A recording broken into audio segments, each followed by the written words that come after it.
terjadi? Kita menjawab doa yang paling sakral tuh. Ya Tuhan, saya tidak pantas Engkau datang pada saya. Tetapi bersabdalah saja, maka saya akan sembuh. Ada yang rubah-rubah lagi formanya, maka saya sembuh. Ya, kita ikuti saja standar KWI. Di Indonesia ini standar KWI. Ya. Balik lagi ke Bapak kami itu, ada yang Bapak kami mau versi yang udah perubahan. Tapi KWI kan belum menentukan itu. Jadi kita ikut itu ya. Setelah itu apa yang terjadi? Kita silensium. Karena kita akan menghadap yang paling sakral, yaitu Yesus Kristus. Maka kita menyambut. Kita tak ke gereja minggu lalu pun nyambut. Belum terima sakramen tobat. Kita misalnya ya, malam minggu lalu berzina dengan pacarnya. Lalu minggunya nyambut. Oh, itu kacau ya. Tahu berzina? Prisek. Kalau berzina dalam perjanjian lama masih sebenarnya itu menyembah berhala.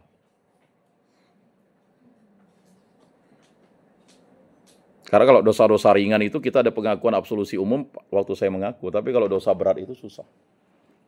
Atau dulu pernah waktu SMA pacaran, aborsi. Tak pernah ngaku penerimaan tobat. Nyelonong tidak terima. Sampai diingatkan biasanya kan. Bagi yang sudah menyambut komuni pertama. Dan yang sudah dibaptis di gereja Katolik. Tapi lupa dia. Dan bagi yang tidak ada halangan. Nah, itu harus diucapkan tuh. Ya kan? Mohon untuk tidak menyambut. Tetap ke depan. Tapi boleh juga maju ke depan dengan menyilangkan dada. Lalu dibilang anak kecil pula. Ya. Ya, memang itu akhirnya terjadi dialog debat. Gimana nih Pak, dia kan baik hidupnya. Ya baik itu kan ukuran standarnya baik. Gimana dia perkawinannya belum perkawinan Katolik. Dia baik Pak, suka nolong orang. Gereja aktif, ini itu. Ya tetap dong. Kalau dia menerima itu sebagai kerinduan, itu urusan dia. Tetapi dia tidak akan mendapat berkat ilahi itu selama dia masih hidup dalam dosa. Berdosa. Ya kan? Caranya, terima sakramen tobat. Dihapus dosanya. Jelas tidak katekis? Makanya misionaris datang tuh. Supaya orang jangan hidup dalam dosa. Nah, datanglah kita menyambut dengan sakral. Anak muda gesek-gesekkan sepatunya. Dah, pegang burungnya kadang begini kan. Nyambut kok pegang nutup-nutup kan. Ya tanganlah dilipat, kalau enggak begini kan begitu. Fokus ke situ. Karena yang kita sambut tuh anak. Ada 2 cara, sebenarnya 3 cara kan. Di Indonesia paling banyak menggunakan tangan kiri ke atas, tangan kanan. Jarang yang begini. Salah tuh. Siapa bilang salah? Itu betul. Tapi kalau tangan kanan, kalian tidak perlu lagi ngambil pakai tangan kiri. Langsung diambil, dimakan. Kalau pakai tangan kanan, ini agak jarang nih memang nih. Lalu kita debat pula. Itu, enggak lah. Boleh pakai tangan kanan. Tapi harus langsung dijilat. Karena ngapain lagi kalau memang mau pakai tangan kiri.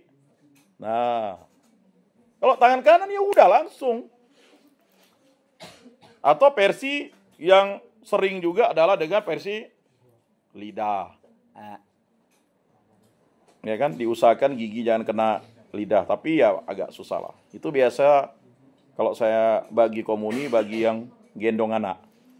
Gendong anak mana bisa dia mau gini, jatuh nanti susah. Karena misdiner tidak ada piringnya gitu. Harusnya kan ada namanya tuh. Itu harus hafal tuh alat misa nanti itu. Ya. Nah, begitu. Habis itu datanglah ke bangku, lalu apa yang terjadi? Setelah menerima itu, Waktu sebelum menerima itu apa kita jawab? Tubuh Kristus. Kita jawab, amin dengan lantang. Berarti kita yakin dan percaya. Dulu di Sanggau, ada pastor tuh enggak mau ngasih kalau enggak dijawab amin dengan kuat. Berarti orang ini enggak percaya. Udah, geser ya. Ya. Nah, geser. Enggak percaya. Tubuh Kristus. Berarti enggak percaya ya. Tubuh Kristus, ya. Oh, enggak percaya. Tubuh Kristus, terima kasih. Enggak bisa. Jawabannya formatnya amin. Tubuh Kristus, amin. Nah, baru. Ini kan biasanya udah tangan, baru di tangan kita jawab amin. Sebenarnya tubuh Kristus kita langsung jawab amin. Tapi biasa karena beramai orang ya agak lambat. Begitu juga dengan kalau misalnya dua rupa itu tidak boleh kita ngambil dengan tangan kita ya. Harus imam yang memberikan ya, celupkan. Bukan kita yang ngambil dari, kita celup sendiri. Tak boleh tuh. Jadi nanti kalau ada dua rupa, ya harus minta satu orang tuh harus cepat tuh megang laki-laki, ya kan? Nah, kalau misalnya ada bruder, boleh enggak suster yang udah kaul kekal sih diizinkan oleh pastor kalau pastor mengizinkan, tapi biasanya bruder kan. Kalau dua rupa nih misalnya, udah ada bruder di situ yang dilihatnya saleh. Ya kan? Kalau Arnold saleh, ya kan? Boleh lah. Tapi itu biasanya pertama tuh. Ya, waktu pasti itu. Dah itu bukan kita yang ngambil, ya enak benar gitu. Ya, diingatkan tuh. Gitu. Itu tuh hak otoritas imam yang ngambil. Ya kan, dia celupkan ke anggur karena yang itu megang, ya kan? Baru kita dongak, bukan kita. Enak benar kita ambil lalu kita celup sendiri. Kan itu pernah terjadi kan? Nah, sekarang itu udah paham ya. Harus imam. Kami saja itu kalau misalnya mau dikasih itu harus imam yang ngasih kami itu. Baru lah. Nah, jadi itu. Kok saya bercerita itu? Ya itulah sejarah mengapa orang datang. Ya, akhirnya setelah itu, ya, kalau pengumuman itu tambahan, ya. Jadi ingat kalau pengumuman itu ritusnya itu tambahan. Itu tidak ada di gereja Katolik di Eropa pengumuman itu kita. Udah itu lebih panjang lagi dari homili. Akan segera menikah anak sini. Tahu enggak kalian? Dia tuh udah kawin belum? Sebenarnya dulu itu. Itu diumumkan besar-besaran misalnya. Tapi karena orang tidak cukup waktu diumumkan di gereja. Harusnya itu diumumkan ke ketua lingkungan. Betul tidak ketua lingkungan dia udah pernah kawin tidak tuh? Menurut kami tidak pernah pastor. Sekali diumumkan lagi. Benar tidak dia udah kawin tuh? Atau belum kawin tuh? Benar pastor. 3 kali lah disebut. Ya kan? Tapi sekarang singkat-singkat ya. Ya kan? Tujuan pengumuman itu sebenarnya adalah sebagai fungsi sosial untuk memberitakan sukacita. Jadi jangan pernah malu namamu disebut mau menikah tuh atau mau kawin. Ya kan? Nah itu. Jelas ya? Nah, pelayanan itu kan pelayanan sakramental. Setelah itu barulah ya. Sebelumnya ada doa komuni oleh imam nanti. Habis itu baru pengumuman. Nah, baru ritus penutup kan. Nah, yang masalah sekarang di ritus penutup itu, ya. Banyak di antara kita lagu pembukaan itu kita berdiri bagus. Tapi lagu penutupan pokoknya imam udah masuk ya ke sakristi itu atau udah masuk keluar ya, langsung lari. Ngapa lari ya? Harusnya lagu penutup selesai barulah kita ya berlutut berdoa. Berbaris. Dan ingat apa kata perutusan kita. Ya kan? Wartakanlah firman dan sabda Allah dan jadilah saksi damai dan terang. Nah, itu kan perutusan. Jadi saudara-saudara yang terkasih, sejarah gereja ini ingin mengatakan bahwa misionaris datang ke Nusantara itu, ya, sungguh luar biasa sekali. Pada tahun 1534, Romo Simopas, seorang imam Dominikan, melaksanakan pelayanan pastoral di Maluku. Misi Katolik semakin berkembang dengan kedatangan Santo Fransiskus Xaverius pada tahun 1546 sampai 1547 yang berkarya di Ambon, Ternate, dan Morotai. Kemudian yang kedua, perkembangan Katolik di bawah kekuasaan POC. Nah, ini gereja Katolik mengalami semacam pendiskreditan. Perhatikan ya sejarah gereja di situ. Sejarah gereja ini ingin menampilkan fakta, bukan hoax. Siapa sih yang menghambat karya kerasulan? Rupanya saudara sendiri, kan begitu.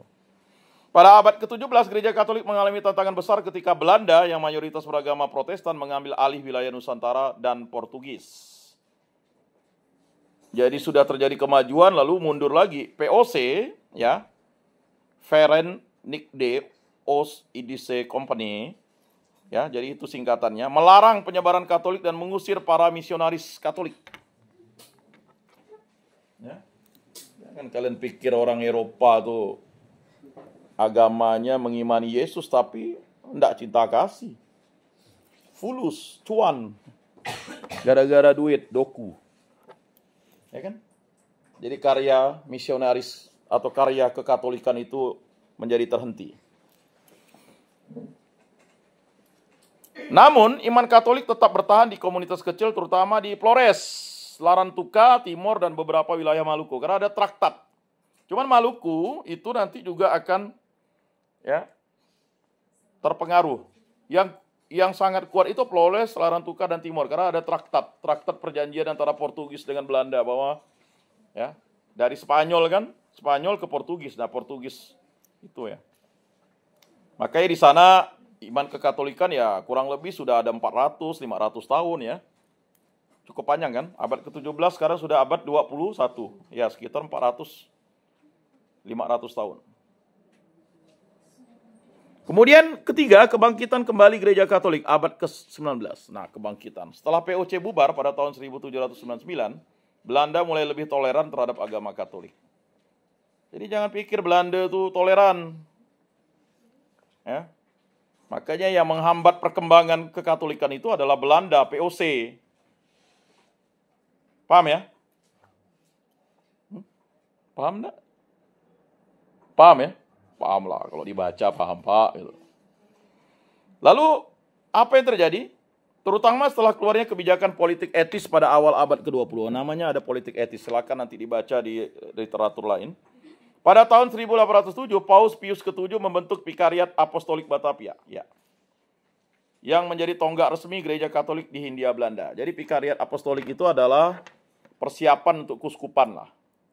Kalau di gereja perdana itu ada berapa kuskupan yang dibentuk? Yang dibentuk oleh para rasul berapa kuskupan? 4 kuskupan.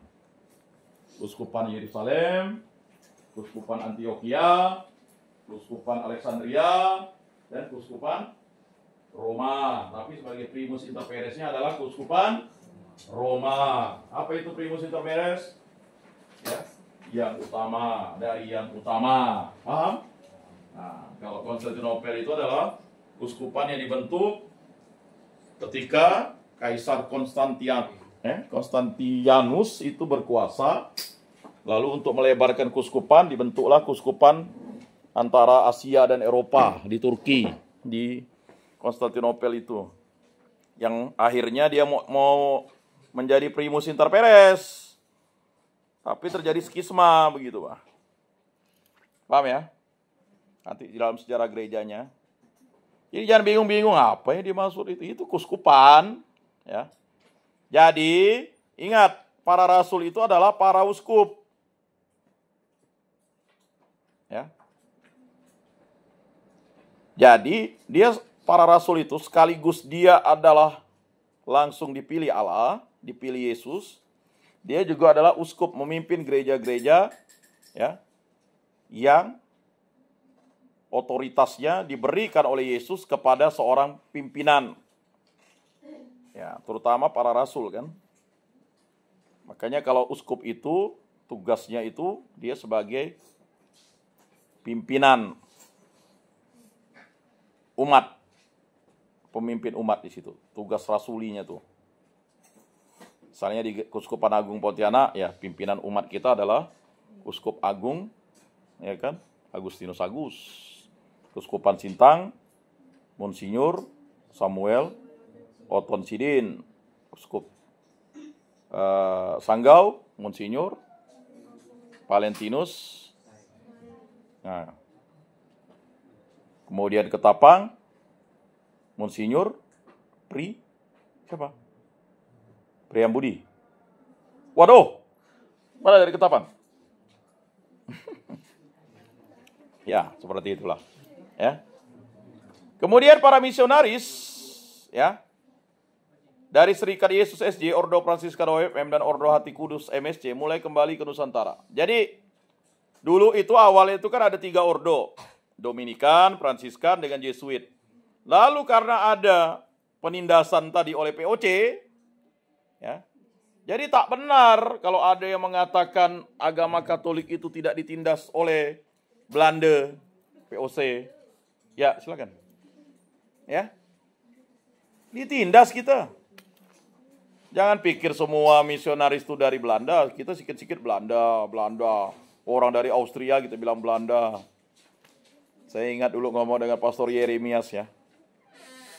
Jadi Pastor Yeremias itu selalu iya-iyakan ya. Pastor kenal enggak? Padahal ya ditanya tuh orang dari Austria.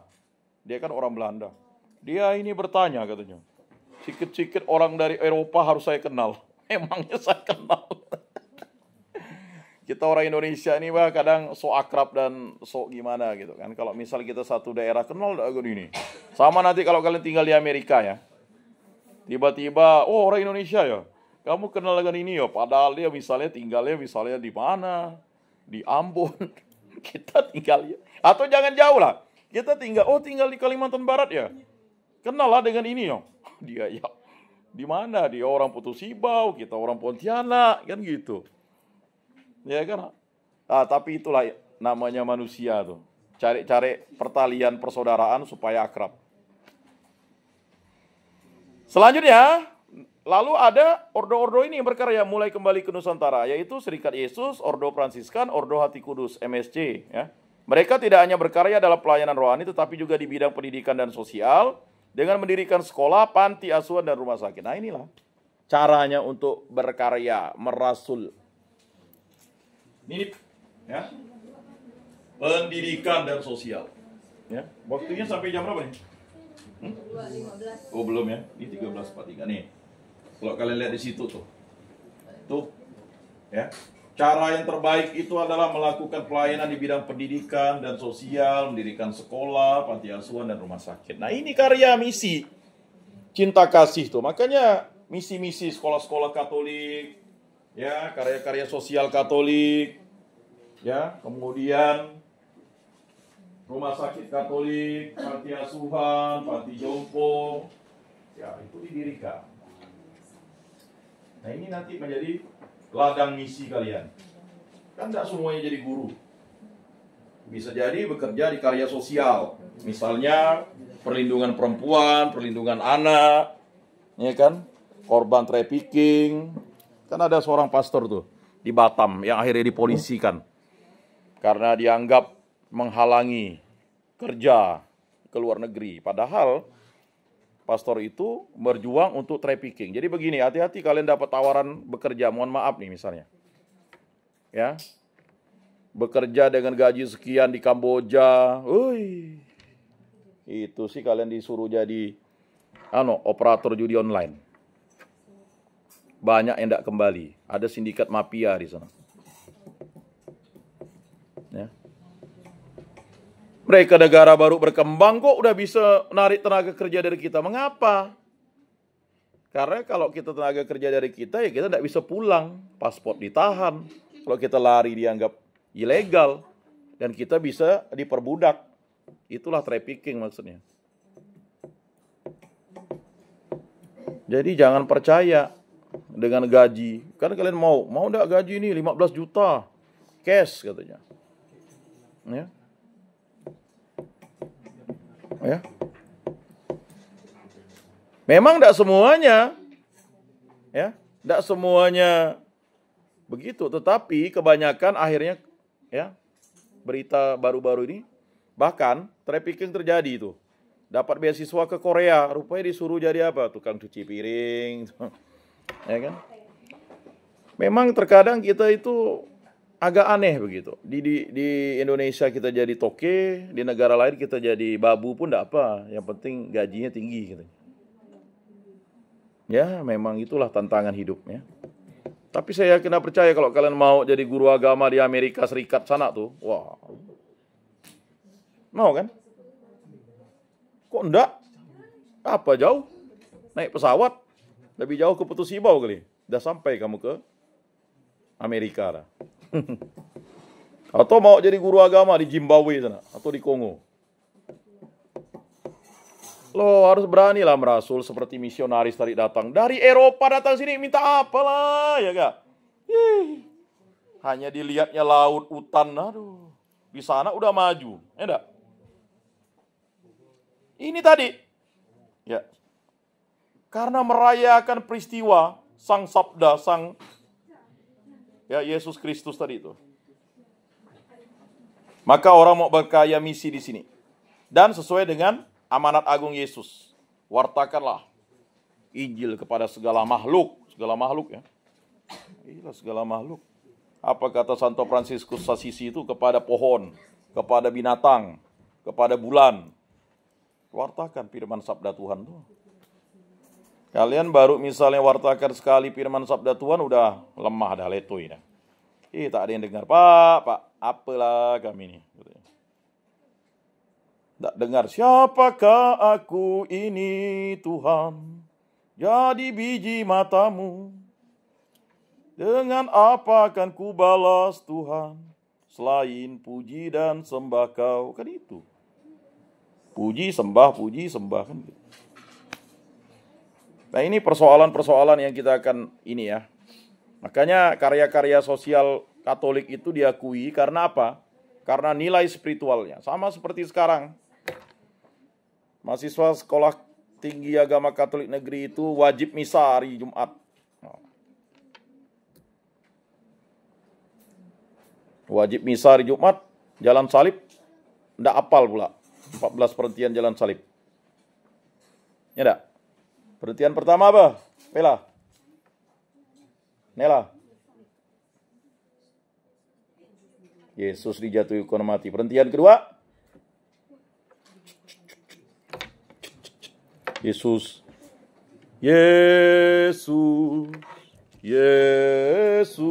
Hah? Yesus disiksa. Memang Yesus tuh disiksa memang. Tapi maksudnya perhentian kedua itu apa? Tahu kan main kelentung-kelentungnya. Aduh, inilah terlalu banyak main kelentung-kelentung. Di situ dilewatinya. Tidak ada kan di situ? Ada apa? Nah ini apa? Perhentian kedua. Ya, Yesus ditelanjangi sampai buka itu. Jangan, tutup loh. Apa? Perhentian kedua.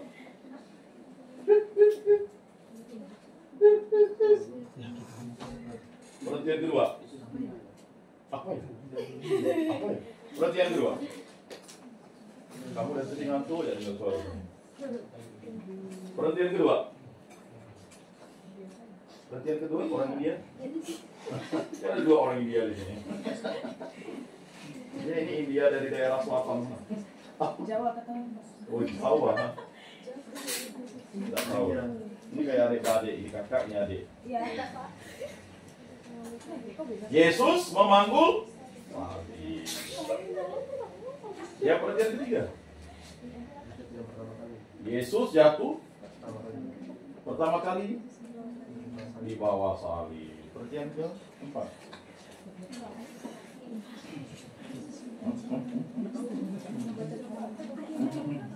Hah?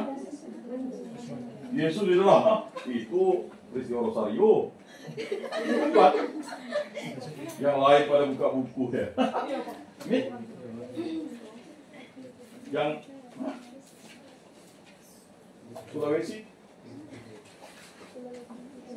Sulawesi kan? Halo, di Buton ya?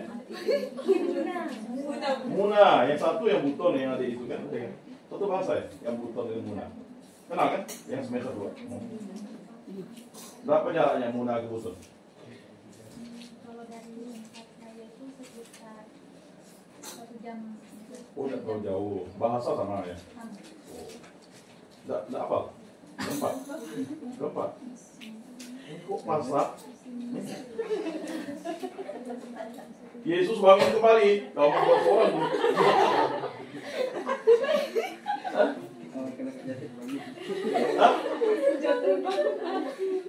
Hah? Yesus berjumpa dengan ibunya. Betul? Betul. Yang udah sepeda. Betul di bahaya loh. Hah? Betul nggak? Betul. Oh. Yesus berjumpa dengan ibunya. Ya, kelima.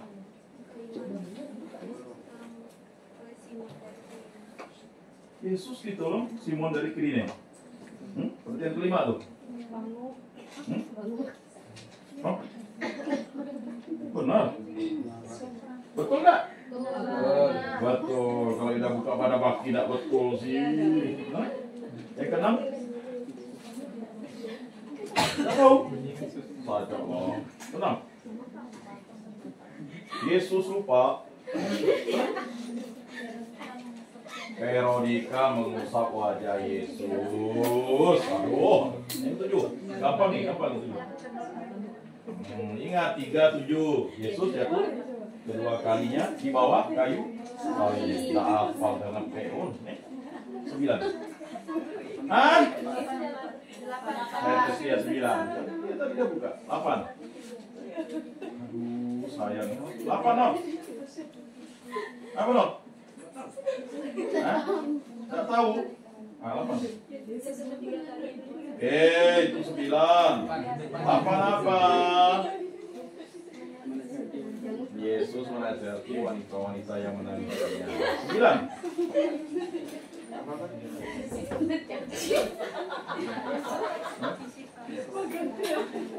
Yesus.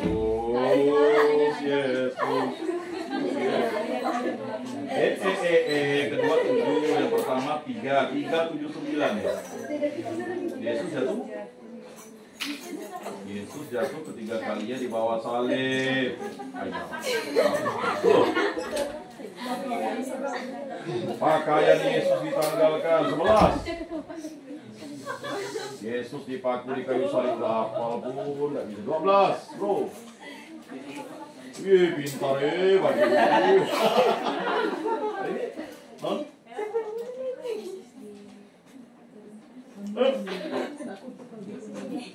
ya, Yesus diturunkan dari salib. Yang ke-14.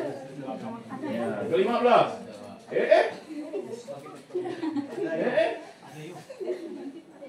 Yang ke-15 apa?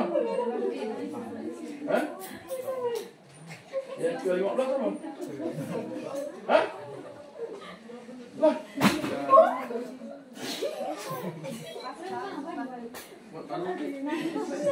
Tidak tahu deh yang ke-15.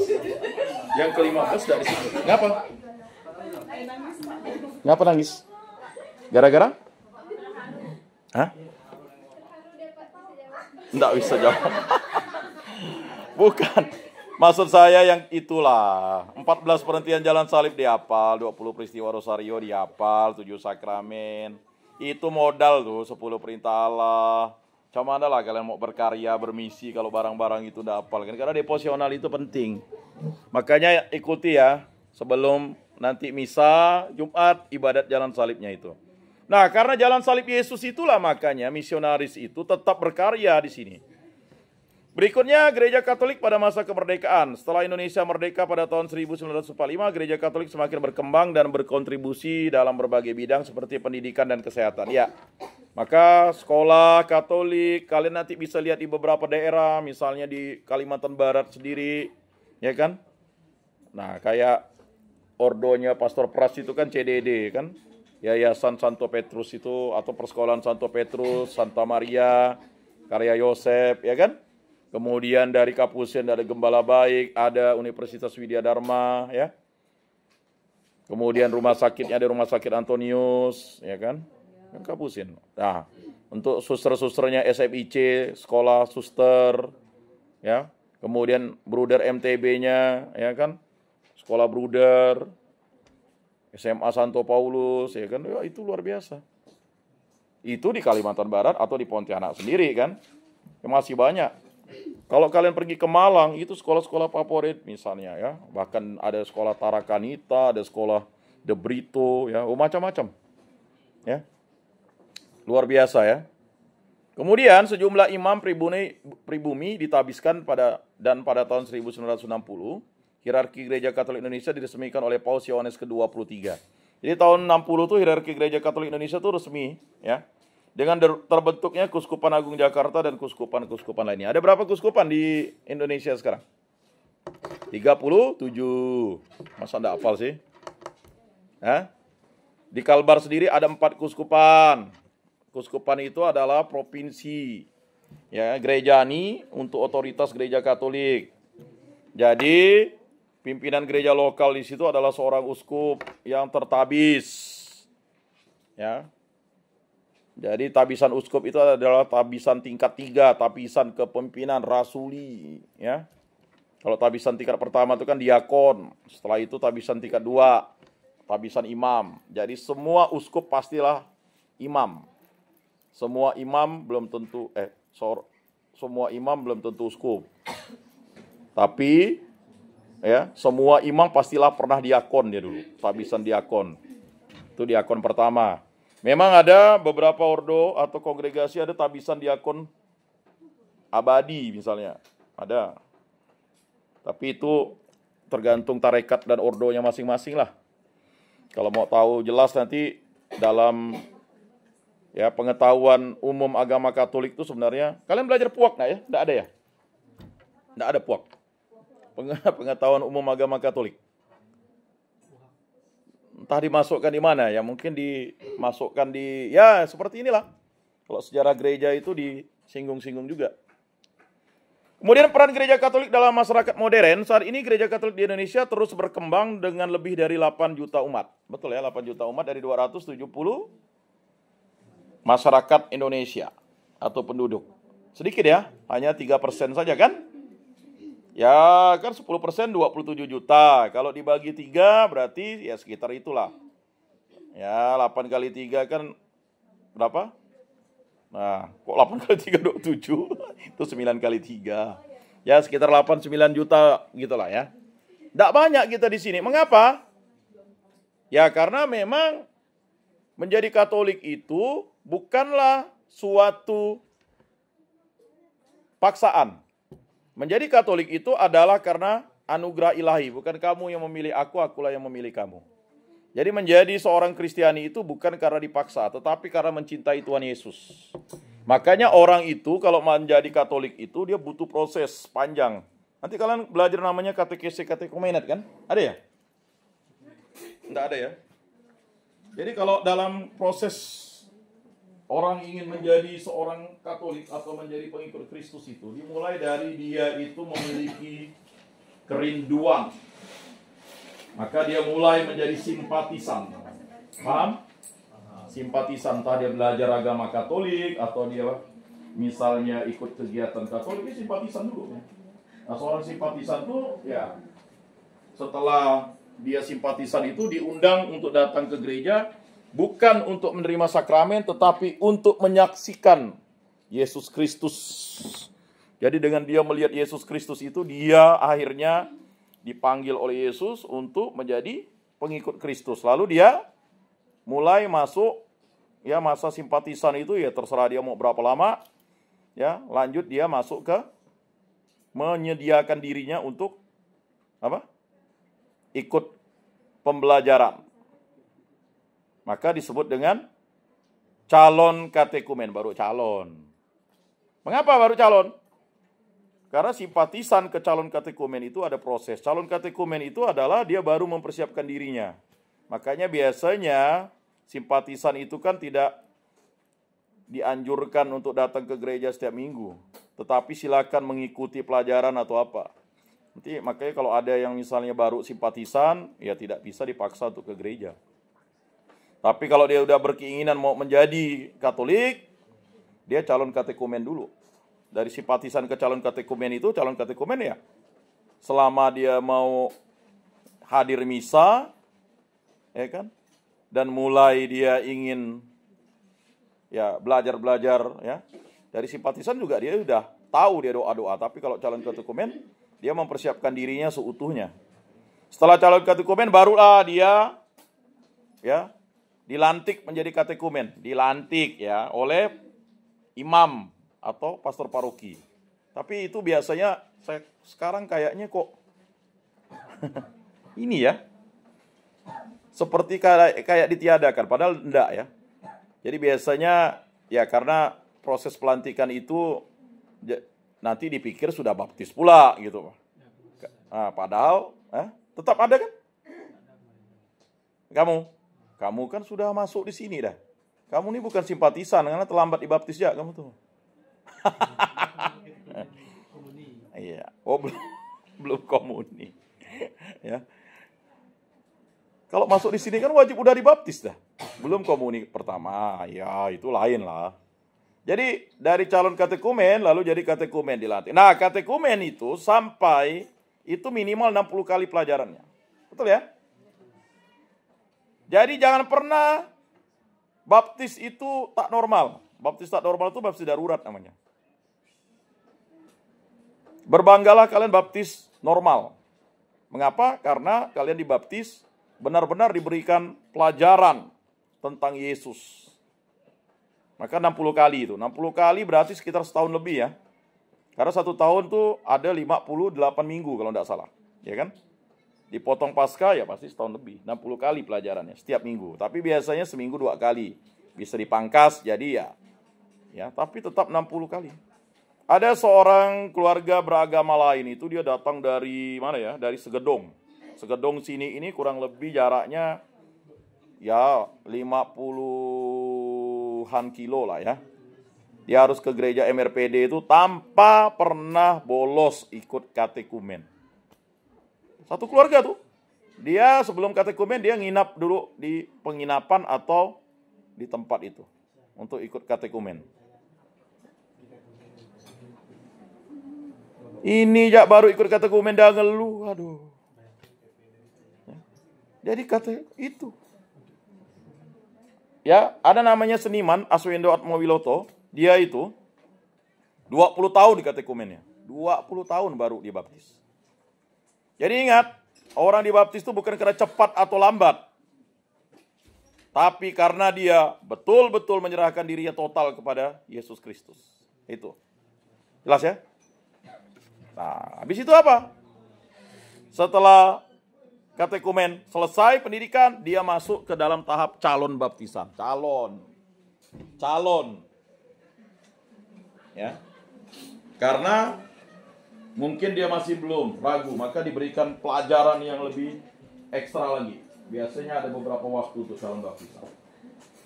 Ya, jadi perkenalkan kepada umat, inilah calon baptisan kita yang akan dibaptis pada malam Paskah atau pada malam Natal. Mari kita beri tepuk tangan untuk mereka. Nah, calon baptisan. Tapi itu ya, nanti kalian kalau buat itu harus gitu. Setelah calon baptisan, barulah proses. Biasanya adalah gladi-gladi untuk dia dibaptis. Ini begini, ini begini, ini begini. Ya kan? Nah, setelah itu baru dia dibaptis. Nah, dibaptis. Kalau dewasa, dia langsung mendapat 4 sakramen tuh.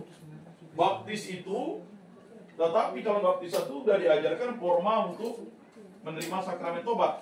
Tapi kalau dia calon baptisan itu dia tidak lagi menerima sakramen tobat. Karena apa? Baptisnya itu dia langsung sekaligus. Sekaligus ya.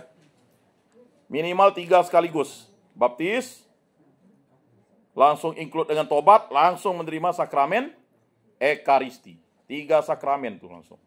Mengapa? Karena baptisan itu sudah mengikludkan dengan sakramen tobat itu tadi. Paham ya? Maka kalau ditanya, kapan penerimaan sakramen tobatmu yang pertama? Kapan ya? Oh, dia sudah dibaptis. Berarti penerimaan sakramen tobat yang pertama itu ketika dia sudah dibaptis, lalu dia ngaku dosa, seminggu setelahnya atau 1 hari setelah baptis, ya itulah. Nah, sakramen Ekaristi, ketika dibaptis dia langsung include dengan sakramen Ekaristi. Kecuali dia dibaptis masih anak. Paham enggak? Dia ikut katekumen masih anak nih, kategori anak. Dan dianggap belum layak dan cakap untuk menerima sakramen Ekaristi. Itu pertimbangan imam ya. Nanti dia harus terima dulu pendidikan atau persiapan sakramen Ekaristi atau komuni pertama. Tidak langsung otomatis, tetapi kalau pastor mengatakan dia sudah siap, oke. Biasanya remaja, dewasa tuh bisa gitu. Ya lanjut di situ. Setelah itu apa? Bagi pasangan suami istri yang sudah menikah, baik beragama lain atau dia kawin adat, ketika dia dibaptis, suami istri ya, dia otomatis menerima sakramen perkawinan. Jadi tidak perlu lagi konvalidasi, karena sakramen baptis itu sudah ya include dengan sakramen perkawinannya. Jadi 4 sakramen ya. Maka dia ditanya, kapan terima sakramen perkawinan? Yaitu waktu dibaptis, karena dia suami istri. Kecuali bukan suami istri. Nah, bukan suami istri, misalnya istrinya dulu baru dibaptis Katolik, si suami belum. Ini agak merepotkan. Mengapa? Karena kan perkawinan ini kan bukan Katolik nih dulunya. Dia Katolik. Lalu dia bagaimana nih? Dia itu tadi ada halangan nanti dia. Kan tidak mungkin juga melarang dia berhubungan dengan suaminya. Toh dia memang udah kawin adat dengan suaminya, tapi karena dia baru dibaptis itu. Jadi biasanya dia diingatkan ketika dia melakukan hubungan segama atau hubungan seksual atau dia dengan suaminya, dia dalam posisi keadaan berzina. Iya. Jadi bagaimana? Ya itu tadi, dia harus mendoakan si suaminya ini untuk bisa dibaptis supaya ini. Nah, kalau dia dibaptisnya bersamaan langsung, tapi kalau dia dibaptisnya berbeda jarak waktunya, tahun depannya lagi, jadi si suami dan si istri itu harus konvalidasi namanya. Di Kalimantan dikenal dengan rehab. Nah ini kadang nih, perkawinan di rehab memangnya rumah. Ya, jadi harus paham tuh. Ya, maka konvalidasi namanya. Pengucapan janji perkawinan ulang tadi, konvalidasi. Ya. Nah itu dia. Makanya kalau kalian tak memiliki pengetahuan itu, harus diasah terus. Nah, saudara-saudari yang terkasih, ya. Gereja Katolik juga berkontribusi dalam membangun perdamaian dan persaudaraan di tengah masyarakat yang beragam. Dengan semangat inkulturasi dan pelayanan, Gereja Katolik di Indonesia terus berusaha menjadi terang dan garam bagi dunia. Nah itu. Kita bersyukur Paus Fransiskus sudah mengunjungi kita. Ingat, itu adalah Paus ketiga dalam sejarah Gereja Katolik yang mengunjungi Indonesia. Paus pertama siapa?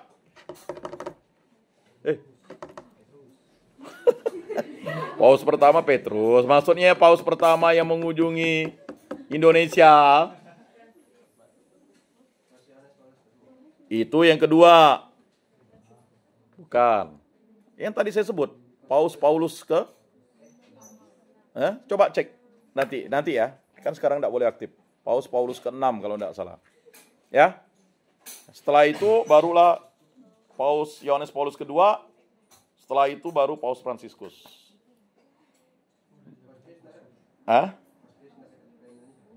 Enggak nyampe kayaknya sepertinya. Nah, tapi nanti cek dulu ya. Yang udah pasti itu adalah 2 paus itu. Yang paus yang pertama mengunjungi Indonesia kalau tidak salah Paus Paulus ke-6. Nah,